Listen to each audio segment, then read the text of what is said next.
अगर आपके खेत के नीचे कच्चा तेल निकल आए तो सोचिए एक दिन आप अपने खेत में हल चला रहे हैं और अचानक नीचे से तेल की काली धार निकल आती है। अब दिल में पहला ख्याल आएगा, अब तो मैं अमीर ही बन गया।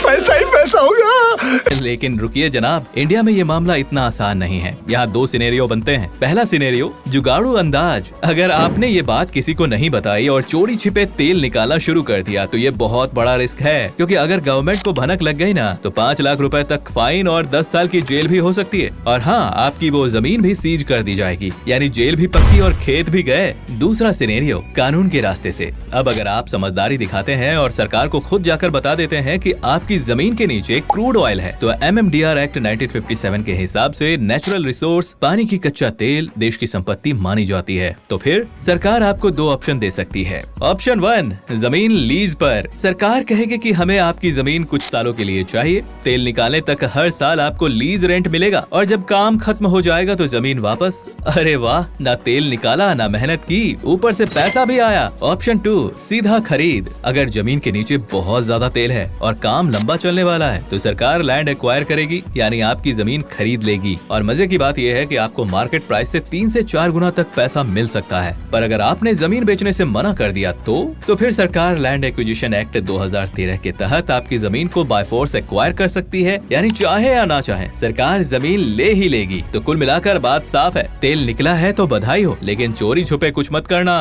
कानूनी रास्ता अपनाओ, पैसा भी मिलेगा और नाम भी खराब नहीं होगा।